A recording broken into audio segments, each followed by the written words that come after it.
planner people. I just wanted to do a video today on my ink journal.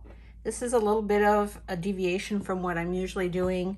Most of my stuff is planner related, and occasionally I throw in an oddball video like on a handbag or something, but I wanted to talk about my ink journal, my fountain pens, and my fountain pen inks. So originally I bought all these, not necessarily for the fountain pens themselves, but just because I love the inks and I thought I could use them in journaling. But I suck at journaling. I fail every time at journaling. So I've tried Astrology, I've tried a 5-year Hobonichi. I mean, different sizes. I just can't keep up with it. And then I feel bad that I've missed, months of it, and I scrap it. I trash the whole thing. I've just come to the conclusion it's just not for me, which is fine. But what do I do with all these inks and fountain pens? So, first of all, I decided to do an ink journal, and I've found it really relaxing and also rewarding because I'm finally using these inks I have built up. So let's talk about the book. That was my first dilemma. Like, what am I going to use? Am I going to use, at first I was going to try an A6, and I was like, maybe I should use a B6. And what kind of paper do I use? Do I use the Astrology has nice paper for fountain pens. It works really good for fountain pens. Hobonichi has really good paper for fountain pens. Cosmo Air Light. So what I did was I just watched a ton of YouTube videos on ink journals and kind of took a little bit from everybody's video and just kind of finally decided on this book. Is called An Endless Recorder, and it has Tomoe River paper, or Tomoe River paper, however you want to pronounce it. But unlike the Hobonichi, it has 68 GSM Tomoe River paper. The Hobonichi only has 52. So let me just show you. You can get these on Amazon, and I really like them because not only is the paper thicker, it's going to show all the characteristics of the ink because it's Tomoe River paper. And it has, it's an A5, so you got plenty of room. You got numbered pages. So, and they're not that expensive. So I grabbed a few of these from Amazon. Let's see, the sticker came from Sparkly Paper Co. I should have gotten one that was a little lighter because it's hard to read, but it says Ink Journal Volume 1. And I'm pretty sure I got this on Etsy, this little sticker. But how many pages are in here? So there's 184 pages, and I'll just show you how I've kind of set this up. So it has a spot for table of contents. So that's one thing I really liked about it, because now I have a nice place to look if I'm looking for a specific color. This is kind of how I decided to do my layout after watching so many YouTube videos. I wanted to have a quote. Of course, you have to have the name of the ink. I wanted the date that I put the ink on the paper. I wanted to have some swabs, and I wanted to rate the ink. And then I just kind of did a brief, what do I think of this ink? The pen I used, how much ink I have, because some inks I have bottles, some I have just samples. And then I did a chromatography, and I have some drops here, and then kind of like a water test. So I should try to zoom in a little. Okay, hopefully that helps. So this is incredibly relaxing for me. When I do this in the evenings, I usually go into my craft room and I sit and I have turned the TV on, and I sit and I'm swatching my inks. And let me tell you, I have so much ink. All the ink factories could go out of business tomorrow and I would be okay for the rest of my life. And my children could probably use fountain pens their whole lives and still be okay. So I'm not going to do like a real slow flip. This paper really shows the characteristics well. One thing I struggled with was I wanted to use the opposite side of the page, But unfortunately, even though this is 68 GSM, because I'm doing like a water test and these swabs, you know, I don't think it would look good on this side. I think there would be too much ghosting for me to be happy with the result. So I just did one side, but I really, really like it. It's been fun. And, you know, it's so surprising. When I started buying fountain pen inks, I didn't realize you could buy samples. So I was buying these bottles, and what you find out after you start using them is some of them just suck, you know? So I'm in the camp, if you can get your hand on a sample, don't buy a bottle until you've tried it. And I wish I would have known that a long time ago, because I have about 30 bottles of ink. But, and don't be fooled by beautiful inks. Like this one, for example, this is the Atramentis Pink Rose Gold. And it's gorgeous, but it is got so much shimmer in it. It's just like sludge in the bottle. And when it dries, if you can actually get your pen to write, when it dries, you got little shimmer particles everywhere. So it's really interesting to try these different inks and see how they behave. And it saves you money too, because then you're not investing in a bottle of ink that you don't ever want to use. Like I have one by Organic Studio called Nitrogen Royal Blue. I hate that ink. I hate it with a passion. I don't have it swatched yet, but it's an ink that leaves a trace of its existence for weeks after it's gone. So you can clean off your counter or your table after you're done, and 2 days later you go to wipe your table down, and there's these little tiny crystals that reactivate themselves when they come in contact with the water. It's kind of almost like when you made your kids Kool-Aid and you thought you had all the Kool-Aid crumbs or crystals off the counter, and the next time you wipe it down, you're getting like little bits of red Kool-Aid. That's what Organic Studio Nitrogen Royal Blue does. It's just like you can't get rid of it. And that's why I hate it. It's beautiful, but I just do not like the characteristics of the ink. So if I had to do it all over again, I would have gotten a sample, and I would not buy a bottle. So this has been pretty fun. I recommend this if you have a lot of ink. And also it's going to help me, because I found that I have been ordering ink samples for things that I own a whole bottle of, because I just have too many. And I don't have a good catalog system to keep track of them. So, and I'm finding out that my love of shimmer inks is decreasing as I'm swatching more. They look pretty, but they are just a pain in the tuchus to clean out of your pen. They don't always write very smoothly. What else? I mean, there's just a lot of maintenance that goes with the shimmer inks, and some of them behave better than others depending on the brand. I mean, I have some that work perfectly well in a medium nib TWSBI, but I have some that will just clog up, and you can barely write 3 words, and you've got to prime the ink through and try to get that flowing again.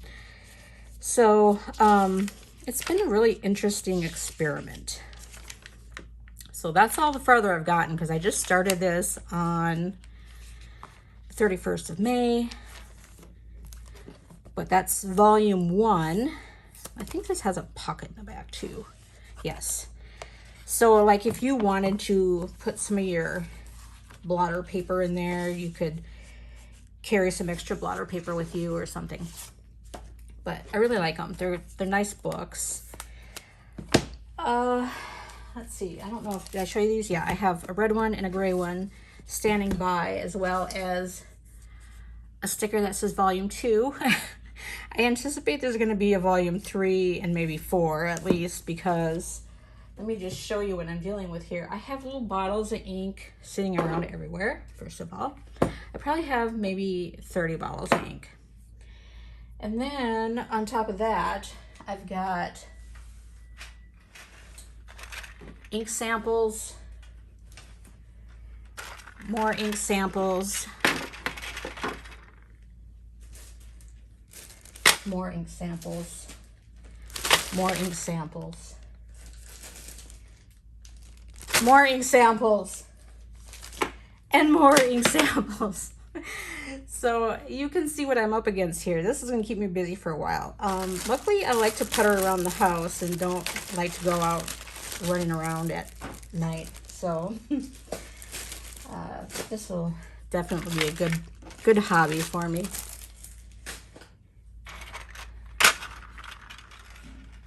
So what else am I going to do with my inks? Because obviously you don't just buy ink to swatch it and then never use it. So I did get a couple of these Cosmo Air Light notebooks, which I'm excited to use. I heard these are really good for fountain pen. And obviously I just, discussed about how I just can't journal to save my soul. So what am I going to do with it? Well, I've seen a lot of people that will transcribe their favorite book with fountain pen and ink. And I thought that is a really cool idea because I just like the writing. The writing is very soothing, and especially when you have a good pen and good ink and it's just flowing out nicely and you can just write and write and write and write. And at the bottom of the page, you look and you're like, oh my gosh, that just looks so nice. And I just love it. So what I'm going to do is one of the books that I really love to read was Aragon. I don't know if any of you guys have read that series, but I love that series. And so I thought I'm going to transcribe Aragon. So we'll see how that goes. And the nice thing is, unlike a journal, I could put it down for a month and not touch it and it'd be okay. Because when I come back, I can just pick up where I left off. So that is going to be my goal. I don't know what I'll do. I really don't know how many pages I'm going to need for that, or if I'll need 2 books or what, but I have these 2. I also have a B6 that I think I'm just going to use for fun stuff, like, I don't know, just doodling and writing silly things and quotes and stuff like that. So I want to show you one last thing. I was so lucky to pick this up, so I want to show it to you. Oh my gosh. So I was super lucky on Buy Sell Trade. I found this really, really good deal on this A5 undyed. It was super, super good deal because it has this little mark on it. I don't know, can you see that little tiny mark? That's from a Tombow apparently. And so she had it priced pretty low, and I literally beat somebody out by like a couple minutes picking this up. And I'm so glad I did, because if I'm using this for my ink journal, or even if I use it for transcribing a book in fountain pen ink, this could potentially get a lot of fountain pen ink on it. So I get pretty messy when I'm using my fountain pen. So at first I thought I'd use it for my ink journal, but what I do with my ink journal, it's pretty skinny to put in here. So I don't know if I want to use it for that. So if you put it in here like that, it's okay, I guess. I can handle that. Especially since my ink journal is going to get a little fatter as pages crinkle up. I might use it for the ink journal, or I might use it for the book that I'm going to transcribe. So let's see what this looks like. I was so lucky to get that. See how pretty that is? Oh my gosh, I love that. Yeah, I really like it.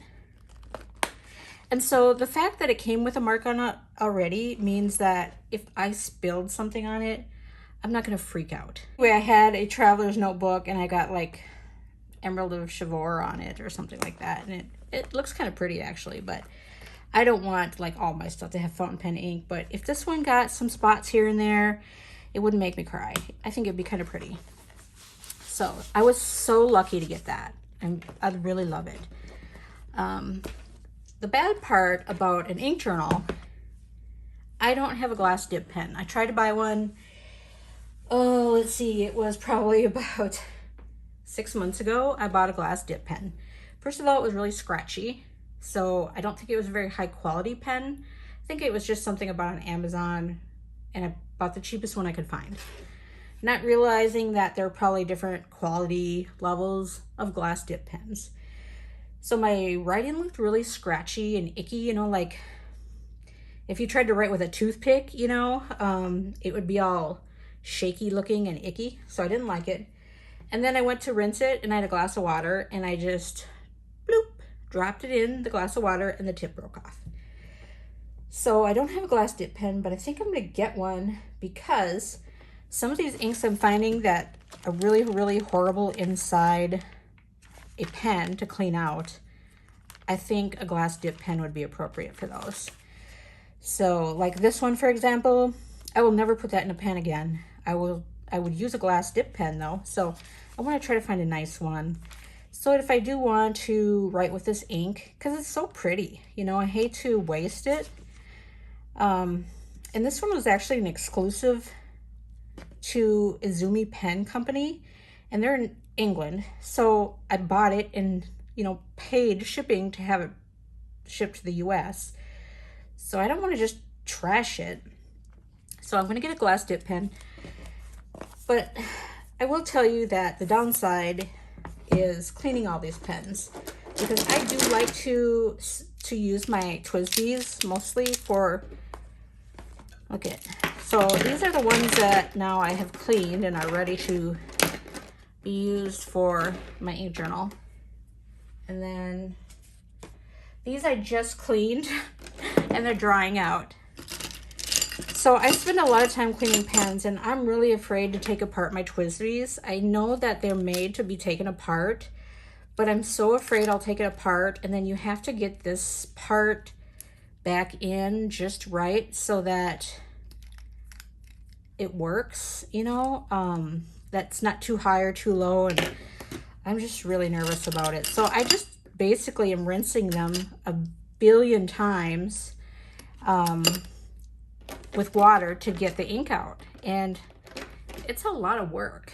So that is one bad thing about the ink journal that I'm finding. I hate cleaning pens. So mostly I use TWSBI. I do have a lot of these. Here's some more TWSBIs. I think these are fine. I tried not to use fine. I want to use all the mediums so that they're comparable. So I have a lot of these Lamy Safaris and All-Stars. But for some reason, I sold a bunch of them one time and I sold all my converters. So I have to order some converters to use those. I do have, oh, here's another TWSBI. This is a broad nib. So I try to keep the broad nibs and the fines out of the rotation. And then I got this little guy. I don't know if I did an unboxing on this. It's not in there. Oh, here.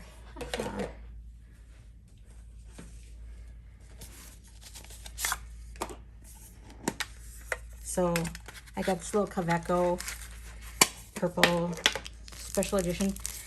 And I do have a converter. I just have to ink this baby up and give it a shot. So it's super cute. And the box that I just showed you that's empty, I'm really bummed out because this had the espresso, I think the color was called. It's the brown one. And it's the metal one just like this, but it's brown. I have that pen and I cannot find it. I've searched high, I've searched low. It's never left my office. So I know it's in here somewhere. But it kind of scares me, the thought of a fountain pen full of ink just kind of like hanging out on the floor somewhere, because I keep thinking, what if it's leaking ink all over my carpet? That would suck. So I hope I find it. But anyway, oh my gosh, I've just been rambling on and on and on. So now you get the idea of what I'm up against with my fountain pen inks. And maybe you will be inspired to start your own ink journal. I recommend going to YouTube and looking at how people do their ink journals, because some people just really have some awesome ink journals. Mine is kind of middle of the road, but it's been really fun.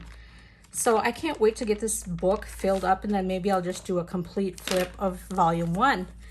So let me know if you'd be interested in seeing the entire volume after it's filled up, or if you think I'm just too boring. So Thanks for joining me, and I will talk to you soon. Bye.